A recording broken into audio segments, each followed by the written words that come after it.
Monday, the 5th, 2018. Can I sell you a used toilet? In the news today, we're back in Vietnam. Florida Senate rejects a plan on banning assault weapons, but they're going to arm teachers. We're going to arm teachers. Let me say that again. We're going to arm teachers. Pretty cool. Just what I wanted. A nun with a fucking weapon in her hand. She can't have sex. She's disgruntled. And maybe her period started. All hell's going to break out. All hell. NRA membership surges. And the Ayatollah says, hey, Americans, you need to put your weapons down. You need to disarm. Amongst other things.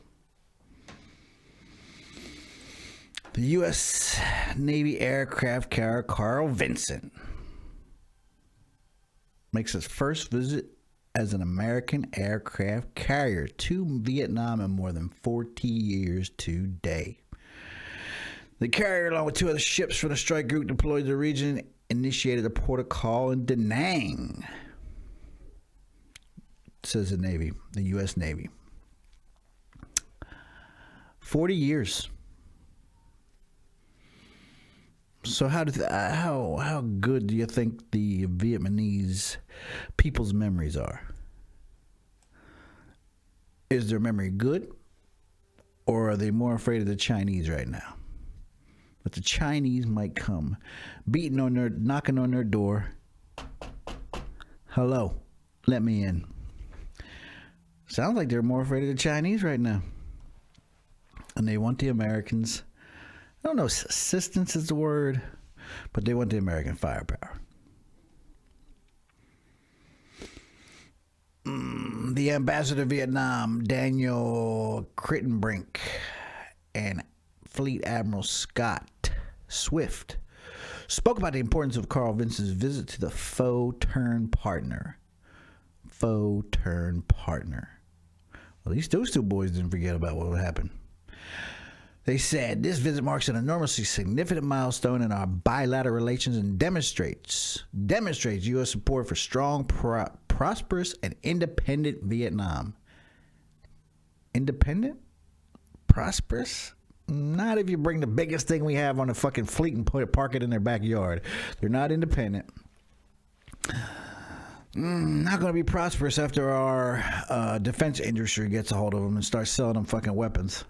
They're going to be bleeding out of all orifices, trying to buy up used F-16s and ships. Can Vietnam do that? That's the question. What's their gross national product? We rolled out the 7th Fleet ban. Rolled out the 7th Fleet ban for the landing. Nice. We're going to have some sports competitions, some community service projects, and a reception. The band's going to be there. Did I say that? The 7th Fleet band's going to be there. Rolling out the red carpet. Goes back to saying, is the United States Navy or the United States government, USG, asking the Vietnamese country government, do you want to buy a used toilet? Can I sell you a used toilet? Getting kind of crazy. NRA members, Rifle Association membership surges. Why? Because the onslaught of people like Delta, American Airlines, and other entities, corporations, limited liability companies, just basically abandoning them. Why? Because it's the fashionable thing to do. It's not the right thing to do. It's the fashionable thing to do. I equate it to bullying. So somebody shoots up a school, and in this world of political correctness,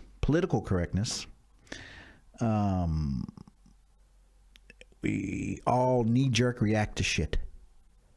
Here we are. Oh, somebody shot up the building. What do we do? We go to NRA and start trashing them. They only have 5 million people. Approximately 5 million people that are NRA members. Companies have no clue. Start just cutting ties with the NRA. First Bank and National Bank of Omaha. First National Bank of Omaha. Never heard of it. Delta Airlines. Indian Contract Association for discounted rates through the airline's group travel program. Discounts. Does it really amount to shit? Allied Van Lines and North American Van Lines. Their parent company, Sirva, no longer has an affiliate relationship with the NRA, effective immediately. Okay. It's a small segment of the population. Enterprise and National Rent-A-Car tweeted. They didn't come out and give a speech or give an announcement or write a statement. They tweeted. Trumpism. Tweeted that they would end their discount for NRA members beginning March 26th. March 26th. What's today? Oh, well, you got some time, people. Got some time. MetLife said in a tweet, not a statement, a tweet. February 23rd, they were ending discounted program for the NRA members. Chubb, insurance company. We were no longer in partnership with the NRA on an insurance program called the NRA Carry Guard. Okay. All right. Never heard of Chubb. TrueCar, Simply Safe, Symantec. I know them. Cybersecurity on my computer, I think. Has ended a discount program with the NRA. It's like fucking peer pressure. You can't do it because what? Somebody with some mental issues shot up a school. Somebody with some mental issues shot up a parking lot full of people. The Florida State Senate said, hold up a minute. We ain't abandoning anybody yet. March 4th, Florida State Senate rejects a ban on assault weapons, votes to arm teachers. Nice.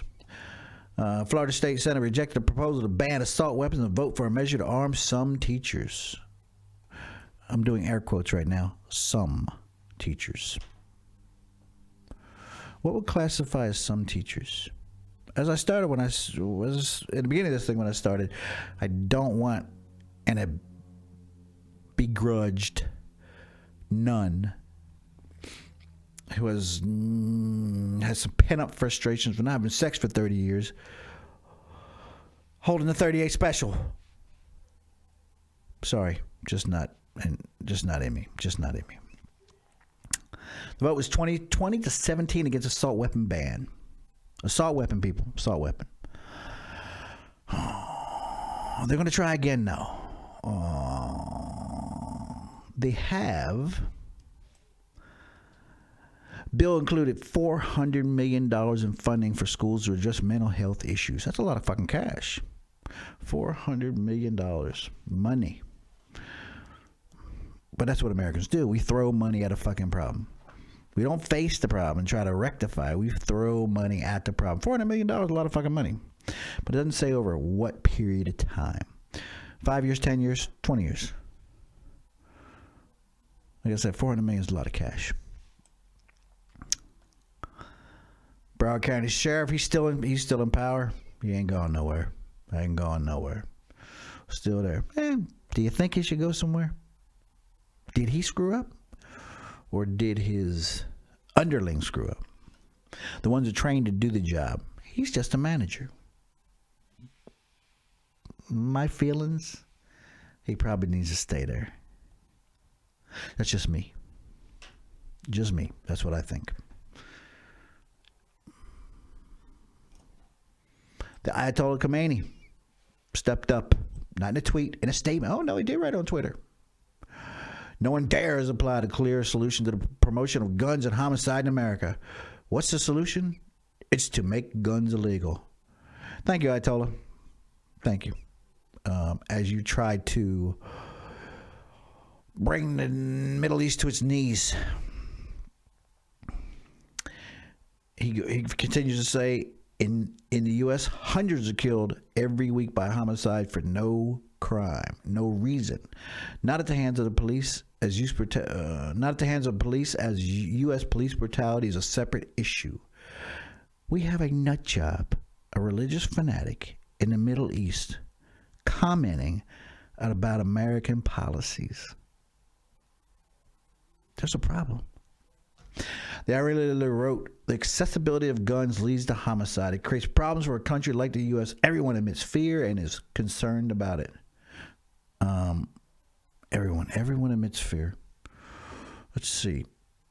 I would think he was saying all Americans, and when he says everyone, and I'm one of those all Americans, and I'm not admitting fear. I'm not too concerned about it.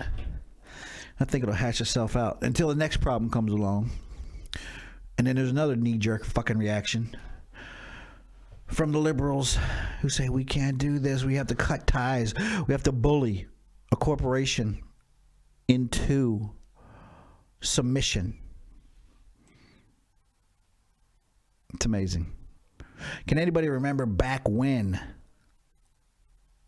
cigarettes were 50 cents? You put your 2 quarters in the machine, you pull a peg, and out drop the back of a pack of Cools, pack of Marlboros, pack of Winstons. Camel, no filter. I do. That's when you sit in a store, on an ice cream bar at the local drugstore, and you sit next to somebody smoking a cigarette, eating your ice cream. And that smoke didn't bother you. There was no such thing as secondhand smoke. First-hand smoke, we wasn't worried about it. Americans weren't worried about it. Remember the day when they said, hey, we're going to decrease smoking in society. I can remember my uncle going, fuck if we are. Fuck if we are. I'm going to smoke. They're not going to take my cigarettes from me. Now I want you to walk down the street today. Walk down the street today. How many people are smoking? How many people are smoking cigarettes? You can't even. You go to a big city like New York, Philadelphia, Boston, Baltimore. Oh, you're fucking liable to get a ticket for smoking in public. And then can't smoke in your own. It's to the point you can't even smoke in your own house. There's some apartments that you might rent that you can't smoke in it. I travel hotels. When you check into a hotel, there's a big sign on the counter. This is a non-smoking hotel. If caught smoking in a hotel, there'll be a $350 fine assessment to your bill. $350 for smoking. $350. Is this what they're trying to do with guns? Slowly but surely take away the cigarettes. Something we all thought we'd have, smoking. I'd smoking my Cools. Smoking my Cool cigarettes. Loving them. Loving the menthol. Now, I no longer smoke because they just beat me into submission. I couldn't smoke here. I can't smoke here. I can't smoke there. But you can't smoke in that one little corner. That one little corner of the fucking neighborhood. That's an approved smoking spot. Is that what they're trying to do about weapons? Are they sitting here setting us up for the kill? They got time on their side. They have time on their side. First, it starts with the kids in school. Your children you send off to public school, private school. Slowly but surely say, hey, we don't need those weapons. Why does daddy need a weapon in the house? Why does daddy need to go hunting? Why does mommy need a weapon? Why does mommy need a nice little pink Smith & Wesson in her purse? So that's one kid. He's slowly but surely being indoctrinated away from the use of what? A weapon. Why would he want a weapon? To go hunting, self-defense. Or what? To defend himself.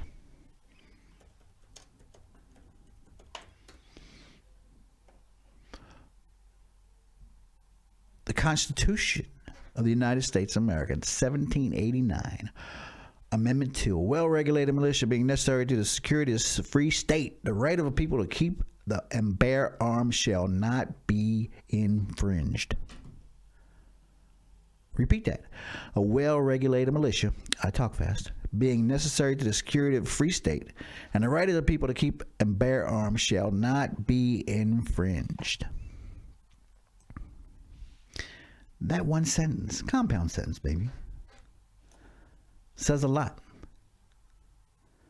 Says a whole lot. In December 15, 1791, that was adopted. It was adopted. Here we are, 2018. I'm sorry. Yeah, did I say that right? 2018? Yeah. We're talking about taking weapons. We're talking about incrementally raising ages to buy long rifles.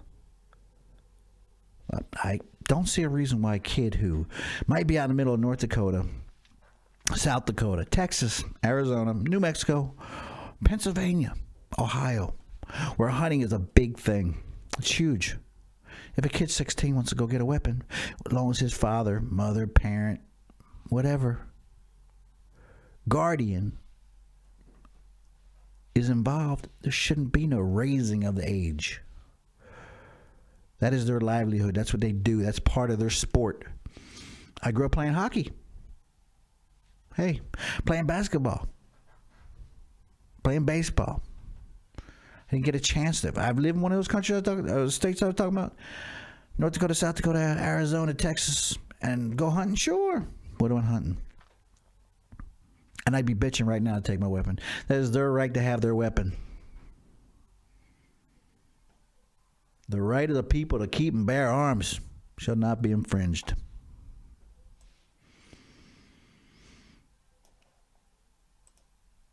The Ayatollah Khomeini, or no, he's a Khomeini, commenting, an Iranian leader commenting, accessibility of guns leads to homicide, creates problems for a country like the U.S. Everyone admits fear.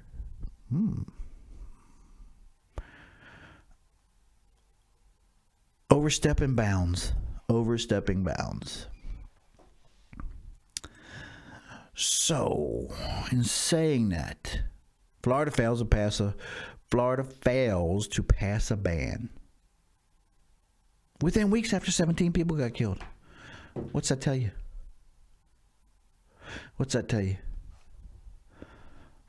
Probably not going to get banned. They'll probably give them the age thing, probably give it to them. Jump it up to maybe 18. 16, go to 18. That's infringement of your right. It's a sport. Last thing I know, these ain't M16s. These aren't Uzis. These aren't AK-47s. American people need to read and evaluate what your senator and congressmen are doing. Make sure that they're passing laws that it's in your best interest. That right now, within 20 years from now, was 2018, 2038, we will be possibly looking on the potential for disarming society. Can you live with the disarmament of society? The taking away of weapons? I probably don't want it to be like that. And even though I'm not a gun guy, I want those people that want their weapons to keep them. Let's see if we can pay closer attention to your voted representative. Trump's heading to Israel. Why would you say Trump's heading to Israel? Trump's heading to Israel to inaugurate the new Israeli embassy. Where might you ask? Jerusalem. Who invited him? The Israeli government, of course. Bibi.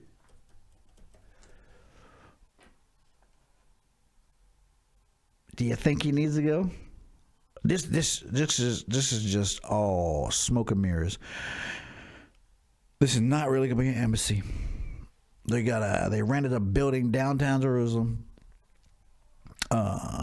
Put a placard on the wall. Put a flag up and some phones, and said this is the new embassy. Everybody's still gonna have to go back to the other embassy, the old one outside Jerusalem, and do business. This is just smoke and mirrors. A real embassy, a real consulate, a real anything the Americans build anywhere has a $1 billion price tag on it. And last week, after a month ago saying, hey, we're going to move it to Jerusalem, a month later, we're not going to have it done. This is just show. Smoke and mirrors. Smoke and effing mirrors. Trump's going, though. Trump's going. Trump's going to be there with bells on just to prove a fucking point. Just to prove a fucking point.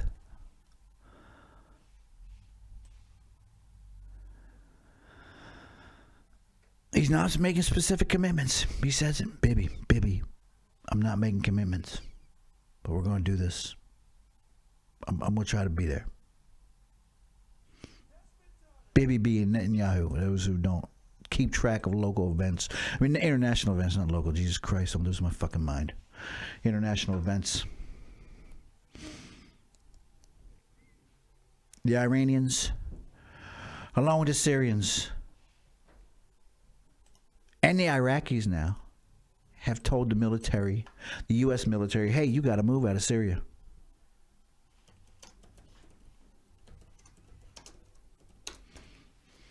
You have to move after we, not single-handedly, but drove ISIS out of Iraq. Now everybody's saying, we got to go. Thousands of troops just got to go. But at the same time, we might be sending more people there. The U.S. military to maintain an open-ended presence in Syria, Tillerson says. You got to. The Iranians are there. Iranians are trying to connect the dot. Iran, they already went through Iraq. They're trying to get into Syria and set it up. Why do they want to get into Syria? Why? Maybe to get to Israel. Get to Israel. They're a hated enemy. Russia's still there. Are they going to impede Iranians' progress? Nope. Fuck no. Why would we do that? Why would the Russians do that? Keep it moving. Everything's been misportrayed, misdescribed. Everybody's misspeaking. Misspeaking. One of them. They're misspeaking. They're saying what they have their own agenda. They want to do what's right for them, not for the good of society, good of the human race, good for them.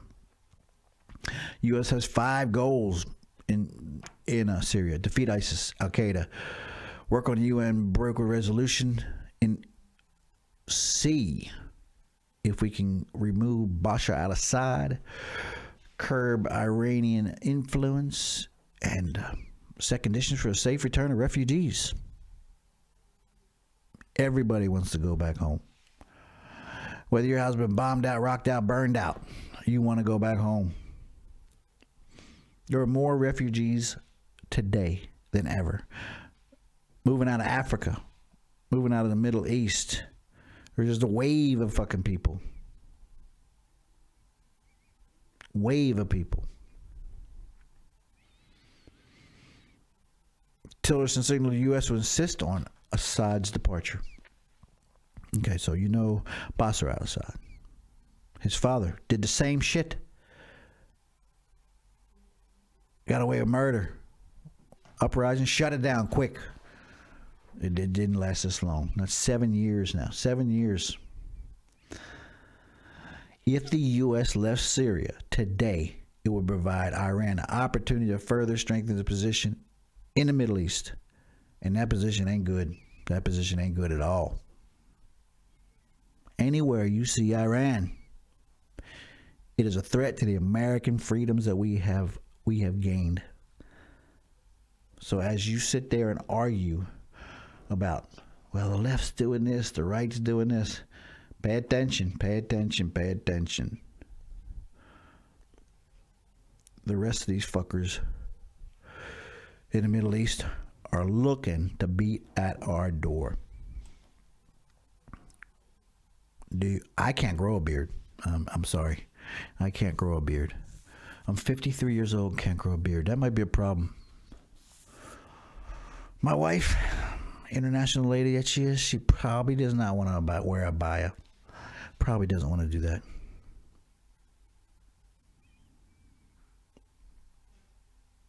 My daughter, I know she doesn't want to do it. She likes her tight jeans, her high heels, her makeup. Not wanting to wear a abaya at all. Not wanting to cover her hair. Not wanting to walk around with a blanket on. Things are looking kinda iffy as we battle out all on front stage for the world to see. Everybody's asking the question, did Trump collude with the Russians to gain his presidency? The rest of the world's falling around us. It's falling down, it's falling around, it's falling down. But we're all worried about, had Trump colluded with the Russians? Incredible. Hey, can I sell you a used toilet?